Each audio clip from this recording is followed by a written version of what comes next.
Come with me as I paint on location at Fairlight Head on a very windy day.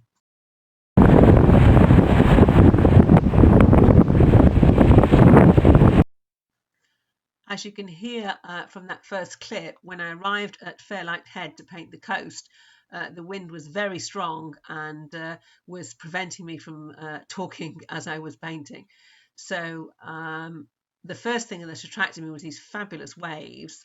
So I set up my easel to try and do the first study of the day. The easel was so unstable, I had to fill it with stones in order to stabilize it before I could start to paint. This first painting is really a loosening up exercise and trying to capture the movement in the waves and the light and the clouds scudding past. So later on in the day, I turned my easel around in order to paint this view towards Fairlight Head as the tide is falling and the light is sparkling on the water.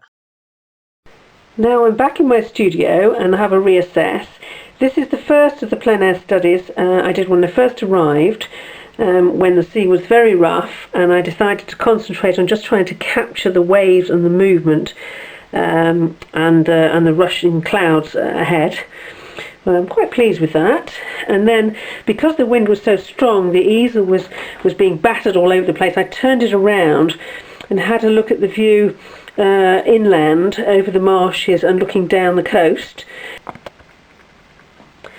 As the tide was starting to recede, I did a quick pen sketch of the cliffs and marking in the beginnings of the petrified trees, which at pet level are all along the beach, but you only see at low tide. And then managed to spend a bit of time doing this painting with one or two figures. There was a chap in a blue top that I literally blocked in. But again, these are reminders, and this painting will help me then create a more finished painting back in the studio. And finally, just before packing up to come back, as the petrified trees were becoming very exposed towards low tide, I decided to do a quick study to try and capture the shapes and the colours. Again, there was a chap walking around with his dog. Put him in really to get some kind of an idea of scale. I hope you enjoyed joining me on plein air at Fairlight Head. Some of these paintings will be available for sale on my galleries page in due course under the special plein air tab.